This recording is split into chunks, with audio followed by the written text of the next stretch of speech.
Hello, everyone. Welcome to the Sandwich Generation Survival Guide. I am your host, Candace Dellacona. I am so glad to welcome today Jason Brown, who is a legacy strategist, an entrepreneur, a single dad, straight out of Texas. I am so thrilled to welcome you here, Jason. Thank you so much for joining me. Absolutely. Thank you. And just so I don't have all the Texas people coming and going crazy on me, I am from California, but I Okay. am here residing in Texas. This has become my new place of home because, these Texans, man, they will go crazy if you claim they're, I don't think I've been here long enough. Claim. Well, I'm just going to say off the bat, once they hear your story and hear what you're about, I think Texas is going to want to claim you for its own. So that is my bet. And that's why you are on the podcast today. And we're going to talk all things legacy. We're going to talk about how you got here, surviving the sandwich generation, and all that good stuff. I wanted to just start from the beginning, Jason, for you to share a little bit with me of who you are and how you got here. And I'm so excited to talk about the Legacy Card Deck series. You and I have had a couple of conversations now about your mission and what you are set forth to do with this entire endeavor. But let's start at the beginning. So tell us, who is Jason? So, Jason Brown is definitely a God fearing man, first and foremost, a husband, a father, entrepreneur, and someone who cares deeply about providing knowledge and information that can help build bridges and break cycles through information. I think that in this culture and the society that we live in now, there is a lot of noise and Yeah. there's a lot of information, but often those informations don't actually help build the necessary bridges that you need to get from one side to the other. I think that's so true. So tell everyone where you started and how you got here. So you're a native of California. Sure. So I'm a native of California, and I will just give a brief overview. My story in life in itself is a book, but so kicked out of the house at 16, and I had a child on the way, which is my daughter, who is 23 now. At that time, I was expelled from school and I was trying to figure out life at that point. During that time, obviously, me and my mom and our relationship just wasn't the best, which is funny. I actually called her 2 days ago and I was like, "I understand and I forgive you." I don't condone the methods, but trust me when I say I understand. Yeah. She was like, Yeah. "Understand what?" I was like, "Just know I understand." But during that time, both of my parents were both entrepreneurs. My dad owned restaurants, and I like to say in Los Angeles, he had the first food delivery service ever. I used to ride around with him through LA, and he had a van, and he would deliver meat and frozen seafood to people's houses, and we would go and get out and talk to his customers and hang out there all day. And then my mom was entrepreneur as well. Started off in Mary Kay in Avon, and then she went off to start in insurance and ended up building 3 brokerages and selling those insurance agencies, which she still has her book of business and still does some work today. Wow. So growing up seeing that, that was the only thing that I knew. And I spent my 20s actually in television and fashion in Los Angeles. I started off designing clothes and then I transitioned into television. And then I got to a point where I'm just burnt out from the entertainment industry. I want to make a change. I was like, but I'm too far in. I've already gone too far. And I'm now knowing that my life hasn't even started yet. But I ended up making a change into tech. During that time, I met my best friend. And I remember I always like to say we had literally the notebook story. She worked for my cousin who was a publicist. And at that time, when I met her, the first time I met her, I said, I'm going to marry her. Then 2 years later, we got married. And during that time, we got married and she was like, I'll go wherever you want to go. And I was Yeah. like, I want to start this business. And it was the business, which is still today, is called Pocket Chefs, and it's a tech business in the Bay Area. And we actually do meal prep and batch cooking for households that have 2.5 people or more. So the main focus was moms and pregnant women that were looking to get assistance with everyday cooking needs. Love And we moved to the Bay Area and we started that business. And as we were just having the conversation, the first 3 months we spent just working on that. And we were living out of our car and we were living in Airbnbs. But as I was saying, those were some of the best and joyful moments of my life. I think that that gave me the opportunity to really connect and really learn each other and grow with each other. And fast forward to 10 years, my wife, she started off at Sephora and then ended up going from Sephora to Tatcha. And then she got poached by a consulting firm in the Bay Area and then went to eBay. And then from eBay, during that time during the pandemic, we actually left and moved to Mexico. And we moved to Mexico and we lived in Mexico for about 5 months. And that was my first time ever spending anywhere outside of the country. So we were there for Halloween, Thanksgiving, Christmas, New Year's Eve. So you're Um, newly married and you're making it as a founder. Having that entrepreneurial spirit, obviously, it's something that was modeled for you by your parents, sure. and you've taken it on and made it your own, and you forged the way with your life partner, your wife. Yeah, she was my missing link. Mm. She was my missing link for sure. And the man that she made me into wasn't because of the things that she taught me, or it wasn't because of the things that she did. It was because of my love that I had for her. It made me want to be better as a man. So Yeah. I had to do the work to be able to show up in a way that I wish, obviously, the man that I am today is the person that she always saw, but I couldn't have done anything that I've done without her. So, And so that's a good transition to talk about what happened next and what ended up being a transformative moment in your life and losing her. sure. Yeah, so once we got back from Mexico, we had relocated here to Texas and we started to buy property out here. And we bought our first home, but we were building that one. So as we were building that one, we had another investment property that we were living in. And then 2022, New Year's Eve, we got the keys to our house and we moved in and celebrated New Year's Eve in our brand new house. Amazing. Maybe 6 months into that, she got a job offer. She was actually hesitant to go, but she got a job offer from Nike, and they wanted her to be the senior director of creative operations for Jordan, Maybe. and she was 34 years old, and I just told her, "You deserve this, and this is something that I think would be great for you." So, we left to Portland, and we lived in the house. It took 2 years to build, and we lived in it for 6 months, and then went to Portland. And as we're in Portland, as I was getting stuff together at that house because we are gonna rent it out, I show up and she said, "Hey, guess what? I'm pregnant."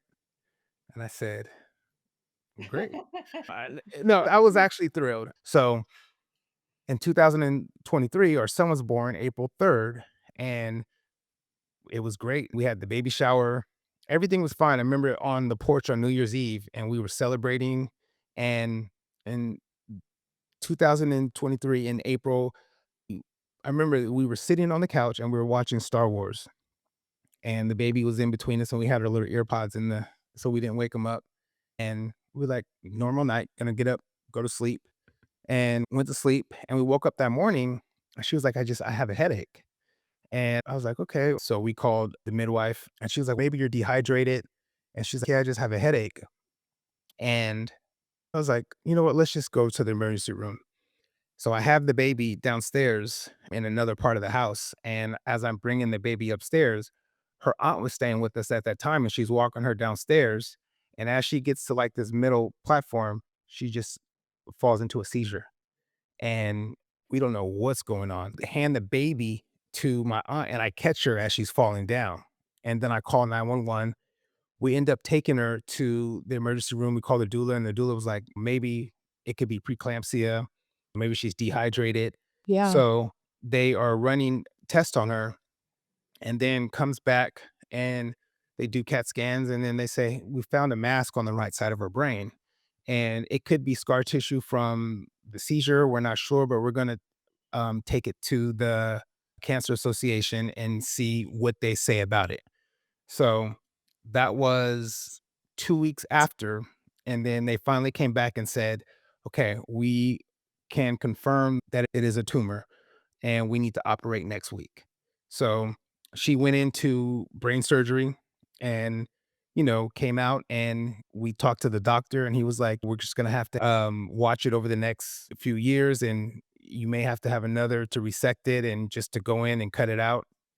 And we were like, "Not a problem." And he was like, "It's a grade 4 cancer, but we removed 99% of it." And she was doing everything fine. And so we were going on a trip for Mother's Day, and we went to the oncologist that day.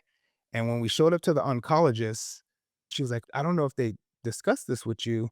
And we were like, "You could say whatever. We've talked to the doctor, say whatever." In the notes, they upgraded it from a grade 4 to glioblastoma. And we were like, "What does that mean?" She was like, "It's the highest grade tumor, and you have pretty much 18 to 24 months to live." What a devastating blow. So you're the high of high, hitting crazy, what we call success, right? In this country where you've made a go of your company and she is sought after as this incredible creative force. She's now been brought into this incredible company to do her thing, and you're have your first child, you're over the moon, and your son is healthy, and you are walloped with a diagnosis that in the end is terminal. And so where do you go from there, Jason? So, as I said, and as I stated before, we are both believers and we walk with God. And she is really a different, like, when I tell you a warrior woman, she is a warrior woman.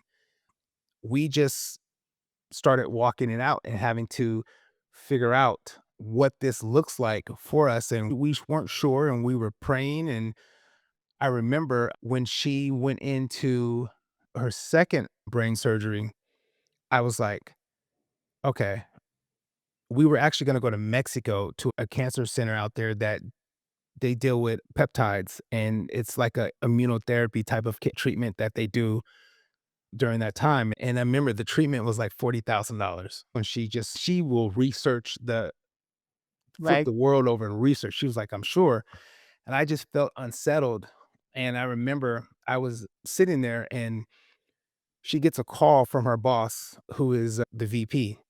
And she was like, "Hey," because the president of Nike called her boss and was like, "Hey, we just want to make sure that she's getting the best help that she's getting." And she was like, "Did you connect her with," and I forgot the gentleman's name, but he was one of the VPs at United. So he connected us with him. We had a great conversation, and he was like, "Listen, I have a friend over at Duke, and his name is Dr. Friedman, and he's the head at the brain cancer center over at Duke. I would just love for you guys to have a conversation with him." And he connected us, and we had a conversation with him, and he was like, "Listen, I would love to have you if you guys would love to come." And this was in North Carolina. And so we actually flew down and went to dinner with him and his wife, and we talked with them, and we felt like that was the right move to go. And when I tell you, like, it doesn't matter what came up, he was like, "No, we can fix it." And that's why she loved him, is because he always spoke from solutions. And at that time, we got there and going through treatment, and even the tumor started to shrink. And we came back, and there was a point where she started to lose mobility in her left side. So she became completely paralyzed from her left side down. So at this point in time, I'm taking care of my son, who is 7 months years old, and I'm taking care of my wife, who's completely paralyzed. I'm having to take her to the bathroom. I'm having to change his diaper, and this is like every 2 hours. I'm going back and forth with both of Yeah, them. yeah, yeah. And then a couple months in it, he's like, "We just need to figure out we can reverse it." And we woke up one morning and we were laying in the bed, and I could tell she was tired. And we just started playing a worship song, and my son was there and she was there, and then got her up, took her into the living room, and I was looking at her, and I can kinda see her about to go, because at this point, I can tell when she was gonna go into a seizure. So I immediately called because I had said her name, but she didn't respond, and then she started looking off to the left. So I called 911, and they came, and then I called the medical assistant because I couldn't get a hold of Dr. Freeman at that time, and she was like, "This seems like a different type of seizure, you should take her in." And so we took her in, and I'm thinking, "She's had seizures before, this is gonna be." And I was like, "Sweetheart," I was like, "if you can hear me, like, blink." And she would blink, and I was like, "I love you," and I was like, "You're gonna be okay." And we took her in, and come to find out, there was hemorrhaging in her brain. They We finally got Dr. Friedman on the phone, and that was the first time where he was like, "There's nothing more that, like, I can do at this point." So Eh up until that time, you were both optimistic, and I just wanna point out, I don't know if you noticed this, but often when you speak about your wife, you're talking about her in the present sense, which I think probably speaks to the fact that you feel that she's still with you. I think that's really, really beautiful. I don't know if you realize you're doing that. I don't. She changed my life. Yeah. Like, she changed, and I tell people, like, the person that I am today and the people, like, they see today as, the businessman and the father, she changed my life, and she loved me unconditionally, and she was the first time that I've ever felt what unconditional love actually looked like, it felt. And I Yeah. guess so that's why, for me, when I get a chance to talk about her, it makes me it does help settle my spirit because I get to share how amazing she was. But yeah, that's when he had said, "There's nothing more that we can do, and we'll try one more time to try to reverse the bleeding." And then they finally came back and were like, "There's nothing else that we can't stop the bleeding." Yeah. And then 7 days later, she was gone. And you go through all of that as a young person, like I said, feeling like you're on top of the world. You're both otherwise healthy, and you're left as a single dad without your best friend and your partner and essentially the inspiration for all of this. And how do you get to where you are today in finding what your purpose is as a legacy strategist? Where did that start? So, during the time, actually, when I was in and this was back in Mexico, I was like, "You know what? The first chef that I ever hired, who's now my business partner, who runs excuse me, she's an operator. She operates the day to day for the business now." I was like, "If I can't make you into me, I'm just gonna shut the business down because I don't wanna be an operator anymore." Like, my heart was being pulled into other areas, which was just doing a deep dive in financial literacy, Right. and that's where my passion became. And I started to dive really deep into truly understanding all of the aspects of financial literacy, from securities to real estate to life insurance. And each one is its own different vertical, even to the point where I went and got my real estate license just because I wanted to understand how it actually truly worked. And at that point, when that happened, I had obviously different businesses. We had built a portfolio. So I was managing everything on my own.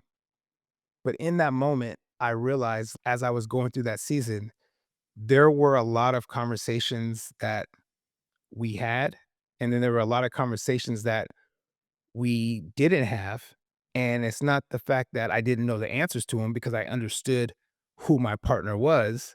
We just didn't really have those conversations. We had the conversations about life insurance, and we had the conversations about, we didn't have conversations about do not resuscitate orders. Mm. Like, we didn't have conversations about what do you want your funeral to look like, or what would you want at your funeral? everything that was done is because I knew she always called herself a butterfly and she was going through her metamorphosis stage. So I had like 500 like little butterflies in like envelopes that were released, and I had flowers, bouquets of butterflies on her. And but we never talked about, did you want to be buried in LA? Did you want to be buried in Texas? Do you care where you're buried? And then when it came to if something was to happen to both of us, we didn't talk about power of attorneys. Yeah. We knew who we would want to raise our kids, but we didn't really talk about or put things in place if something was to happen. So there were so many conversations about things that we didn't have explicitly, but we had generally. So Yeah. I understood Sure. how to navigate those situations. And I realized at that point, I was like, when it comes to financial literacy, like I am very comprehensive when it comes to understanding from different verticals, especially understanding from life insurance, because my mom, from business to even investing in the whole nine.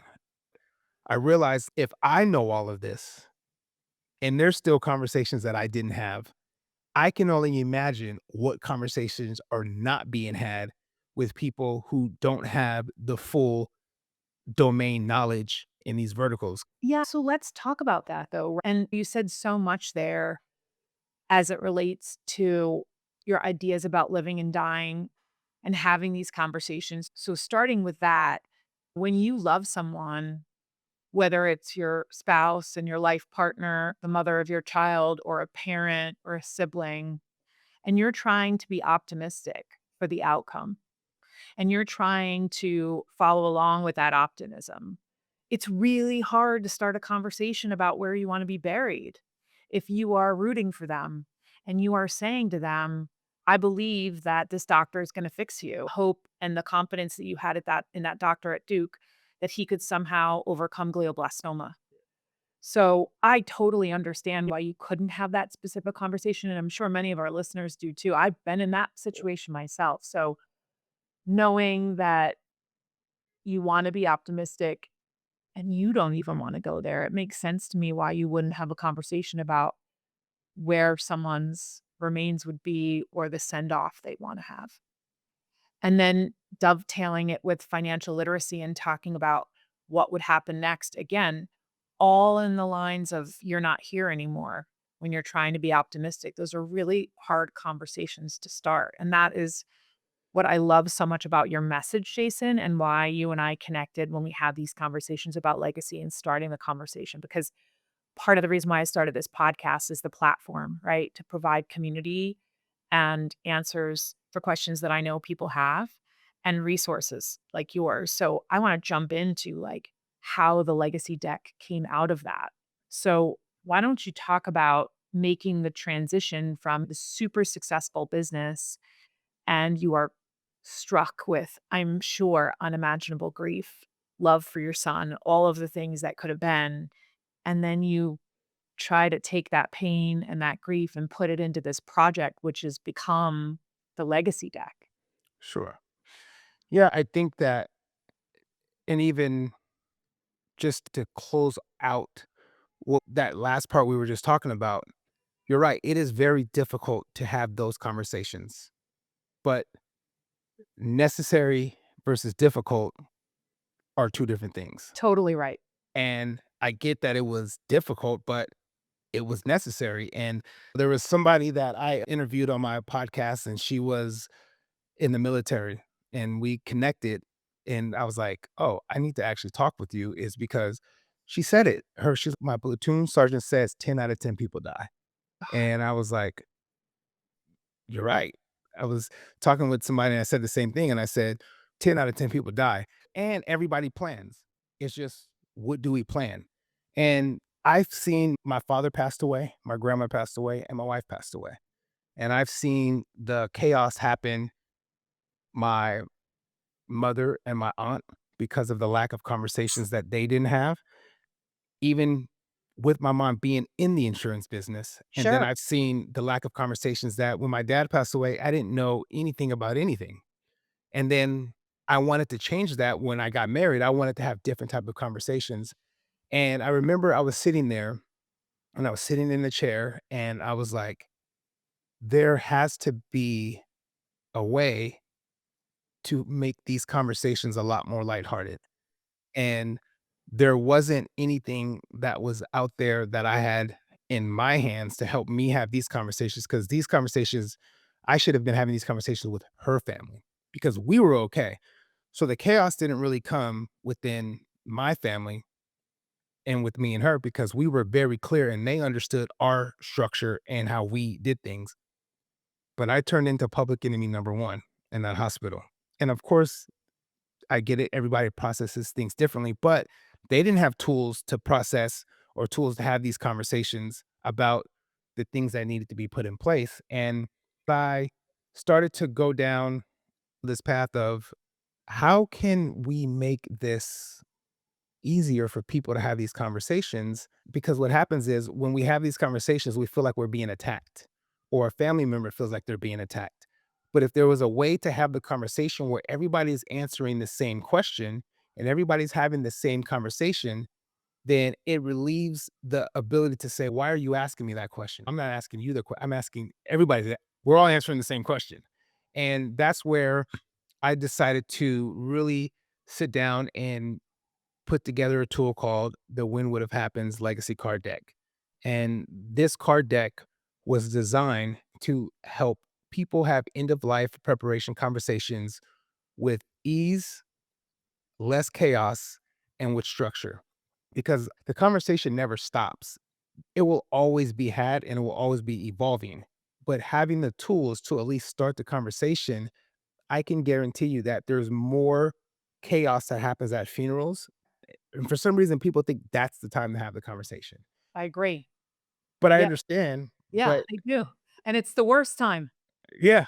right? I Because when somebody is gone and you're grieving, you are never your best self. Sure. You just never are. And let's talk a little bit about not having something tangible. That's a really important visual, Jason, where you're sitting there thinking about what tool you could provide to other families to talk about legacy, to talk about long term care and money and love and all of the things that are wrapped up in one's life and their role in a family. And so you come out with the when what if happens and this series, which is really remarkable, truly.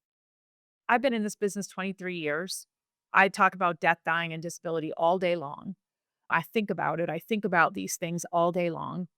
And I think I shared with you, you were kind enough to send me a deck of the cards after we met the first time. And I brought the cards to a pub here in New York City when I met up with my husband for a cocktail and a night out. And it was a really lighthearted night out, but I'll tell you, we looked at these cards all night.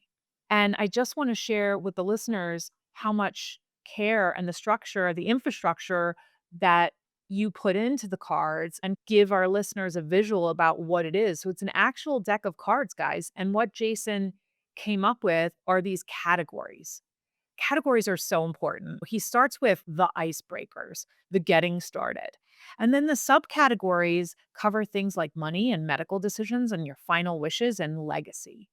So let's talk about that, Jason, like how you came up with the categories and the questions and where you sought input from. That also was like a thought that I had. And I was like, gosh, where did he come up with that question? So tell us a little bit about the actual production of these cards and how you came up with each of those topics and where you sought advice from. The funny thing is, I didn't actually seek advice from anyone because as I was doing the research also, like, I realized that for as a widowed man at my age, I'm in a very small percentage of Yeah. men in Yeah. this world. Sure. And when it came to the actual questions of what I actually came up with, as you know, 99% of people have not even had these conversations. So true. So the questions that I actually came up with are topics and questions that me and my wife would have on a regular basis. We talked about legacy, where we talked about finances before we got married. We both took it's called Prosperity 101, and her name is Peggy Buck, and she does this financial workshop where this was before we both got married. We actually put in and learned how to actually manage and budget our finances. And when it came to what type of legacy do we want to live, and she always talked about how she wanted her dad to be remembered and how his legacy was important to her. So as I started to talk about and come up with these questions, these were things that I said, if money wasn't the benefactor of creating your legacy, what kind of conversations or what topics do you need to have in order to lay the foundation? Because oftentimes what happens is without having the conversation about how you want your legacy to actually be framed, if you don't write your legacy, somebody else is going to write it for you. And when it came to the financial side of it, we were very open about what our expectations were for our son. And even when it came to our resources and when it came to investments, like we talked through those things regularly because it was just something that was super important for them. But you recognize that it's rare to have these in-depth conversations. It's so admirable that the 2 of you endeavored to take those things on at such a young age together, but I think the vast majority of the people don't, which is why your cards are so important because you 2 figured out a way through your connection to have these conversations. But I wanna give our listeners kind of an example of some of these questions that I found really, really helpful. And so within the subcategories in terms of your deck, the love and legacy cards are really interesting. And I think one of the questions that I love and how you frame it for the card is what's your most sacred memory of this family? And I think why that question was so interesting to me is because when a family is talking about the most sacred memory, sometimes we can have a different answer. Often we do. And so hearing from our family members what was important and what was sacred to them within the family can give new meaning to situations maybe that you hadn't thought of in that way. And the way that you frame these cards is you ask the question, and then the follow up on the bottom is why this matters. Why this matters. Because it brings reverence and clarity to the emotional history. And so all of these cards provide you with these really provocative questions and an opportunity and a platform to go back to your point before, Jason, when somebody would say, "Why are you asking that? Why are you asking Sure. that question?" That's why. So I believe that that's why when it comes to those prompts that you're talking about, it's important to give context to the questions that are being asked because oftentimes without the actual knowledge of how this is framed and it translates into legacy, we just think that these questions are attacking us because we don't know the answers to them. And that's why it was important to put those prompts so you can understand the context of why the question is being asked and why this question actually matters. Yeah, it's providing, like, the spirit in which you wanna ask the question. The cards, though, really run the gamut, right? So, they talk about the most sacred memory, and then the flip side is under your blue category, which is decisions, medical decisions, and things like that. You have a question, have you chosen a medical or financial power of attorney? Which right in my wheelhouse, and I love you for that, so thank you. But these are questions too that even when people have gone through the exercise of estate planning, I don't necessarily know that they share who they chose to play those roles, which is really pretty important, right? And so having a card game, if you will, to start the conversation and provide the platform, the context, and it takes the angst out of it is Sure. really revolutionary. Thank you. Yeah, as you are talking about medical power of attorney, and from my experience and the reason why, as you asked, coming up with these questions, have you chose your medical power of attorney? And I always tell people, if you are married and you have kids, and even if they're older, I would say do not name your spouse as your medical power of attorney. Really? Yes. Why? The decisions and weight that you have to carry in that moment, it is a weight that is unimaginable.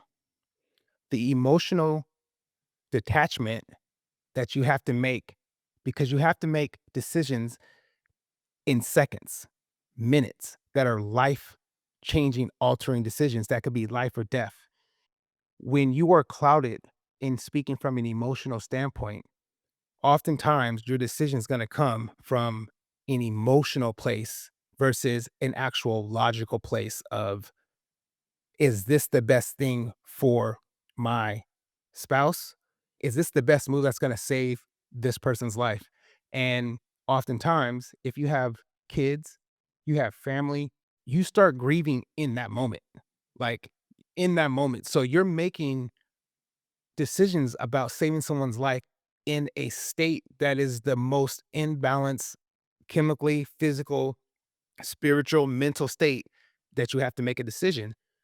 And in that moment, I was like, "Oh, my brother is gonna be my power of attorney, not my kids, not my spouse, because I don't want them to feel like they have to make that decision. And I want them to understand I named him because I know." And this almost caused a disruption between me and my brother's relationship because of how hard he was fighting for my wife and the things that he was doing. I was like, well, if you're fighting like this for her, I want you to fight like this for me. Because in that moment, I was having to deal with her mother, her grandmother. I had a newborn, I had a nanny, I had a 23-year-old, I had my mom, I had my sister, I had my brother, and I had her aunt who was like her mom.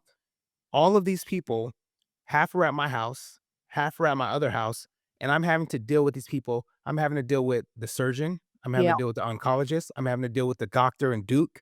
I'm having to deal with their oncologist, the nurses, all of these people I'm having to deal with as I'm trying to deal with myself.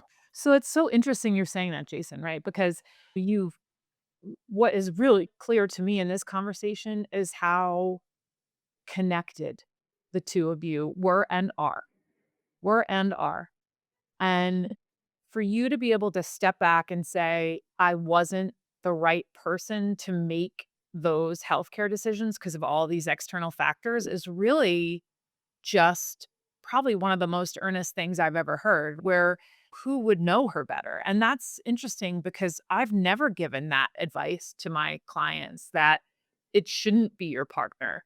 I'm not saying that I do provide advice as to who it should be. I think generally my advice when people are trying to pick their agent from a healthcare perspective, I talk about things like being able to be a great advocate, but not such a strong advocate that their words Yeah. and their feelings replace the feeling of the person who's going through it.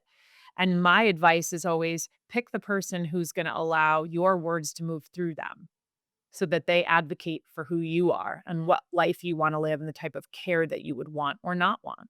Sometimes more important, not want. And I agree. And most of the time, we think that that's supposed to be our spouse. Yeah. But so even in that moment, there were decisions that I was having to make where I know that once again, because of I knew her, Yes. even when it came back to like them having to operate, they were like, we would have to cut off half of her brain and she would be a vegetable. I know that that's not the type of life that my wife wanted. I know that's not. Now, her parents, they were like, hey, whatever's going to keep her here, Yeah. just keep her here. And I'm like, but I've seen her suffering. And I know that she's not gonna wanna go through life, and even to the point where my wife's mom, she wanted to bring her to the house and have her do hospice at the house. And I was like, "I have a one-year-old son here. Why would I traumatize my son by bringing her here and allowing him to see this and go through that? There's already things that I need to work out with him.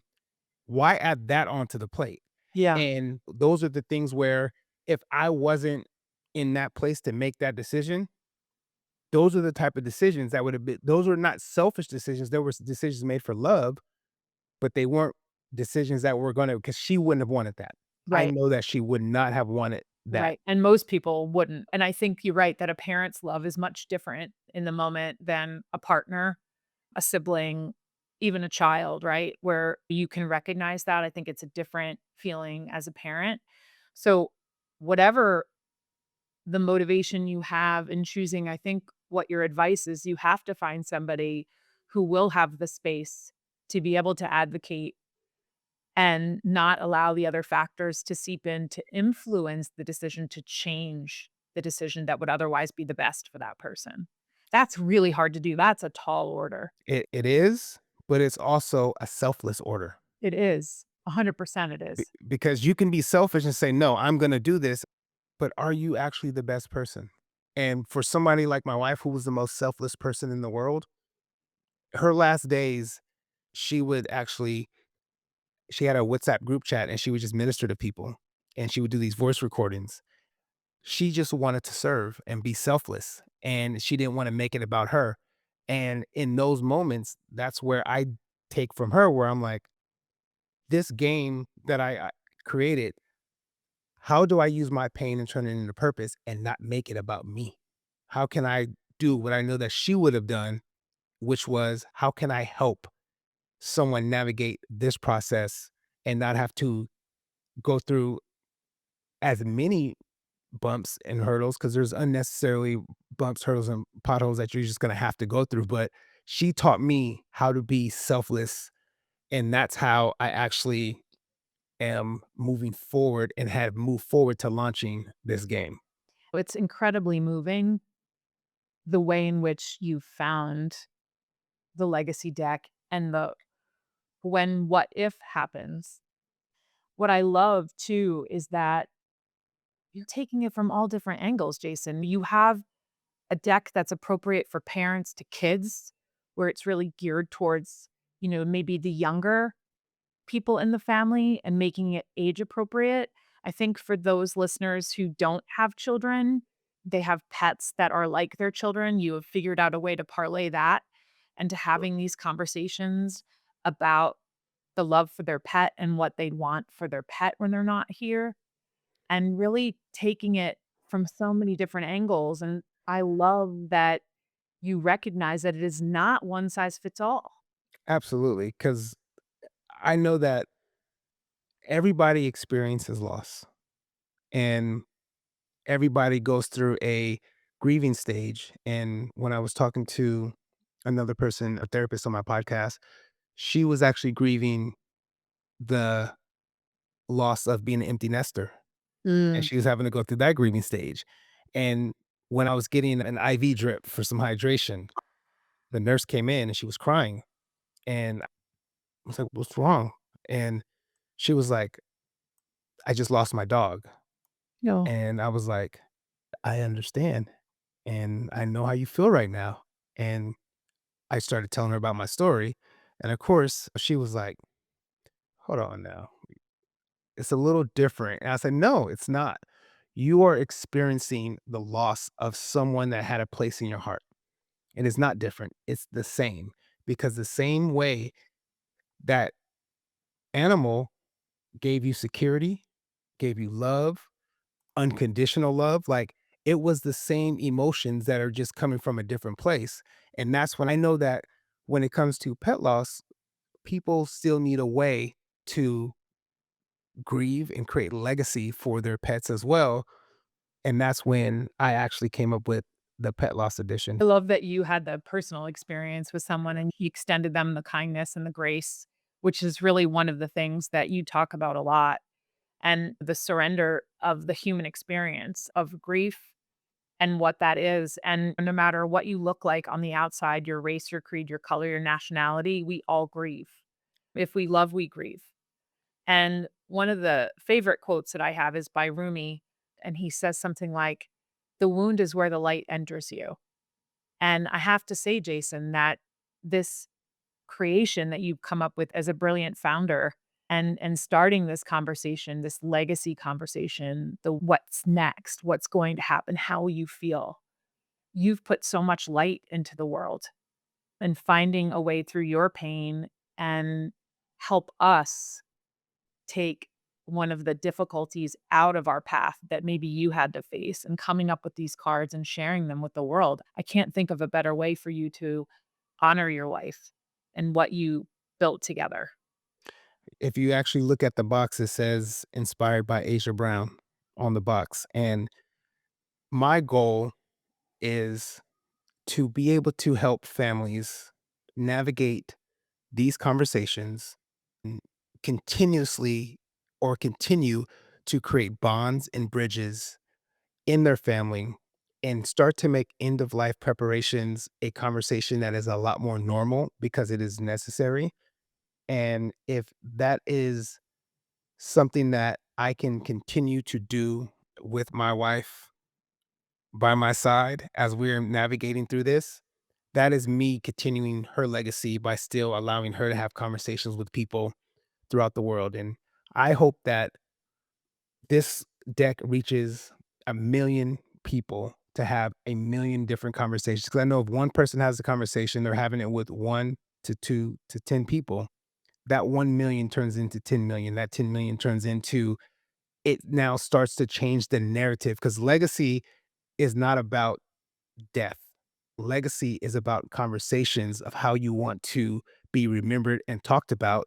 And those conversations happen with this card deck by having this as a tool to start those conversations. Exactly, and that's what I love about it. Legacy really is about life and the life Yeah. that you wanna live and how you want people to remember the life that you lived.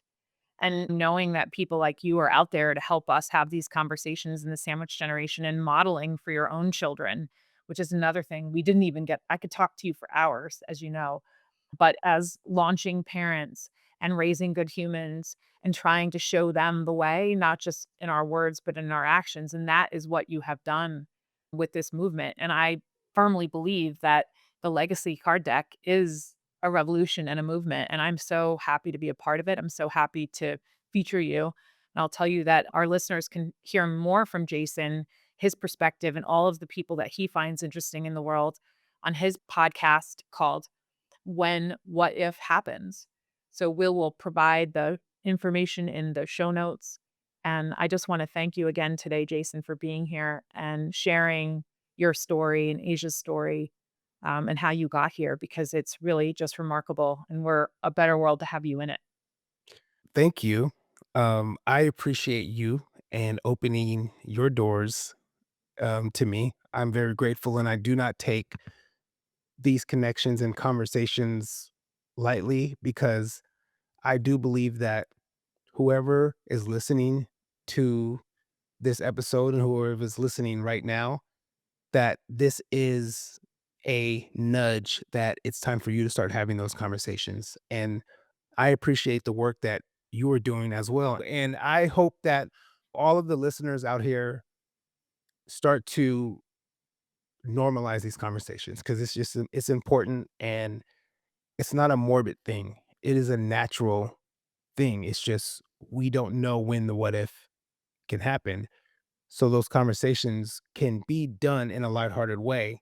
Exactly how you did it is exactly how me and my wife, like, that's how we had these conversations. Like, we weren't in a room with the blinds closed, with all black on, with masks and beanies, and we're like, "So let's talk." No, we were on vacation. We could be at the beach. We would be same out having a glass, you have a glass of wine, I'll be out having a drink, and we would be sitting there just having these conversations. That's exactly how this is intended for it to be, and I want people to know that these conversations can be had more lighthearted, and it does open up the gateway to have these better conversations with practitioners like yourself, because I don't believe the first time you guys should be having these conversations is the first time you meet with the practitioner. Absolutely right. Absolutely right. And having it part of your daily lives and really thinking about what these questions are and the answers to those questions can really be transformative for your family, for your relationship. So thank you Absolutely. so much for being here, Jason. Thank you. I appreciate you. Don't forget to subscribe to the Sandwich Generation Survival Guide. A new episode drops each month. And if you're enjoying it, please don't forget to leave me a 5-star review and share with your fellow Sandwich Generation members. For a complete listing of past podcast episodes, you can check out any podcast platform, or you can head to my website at www.sandwichgenerationlaw.com. Thanks for listening.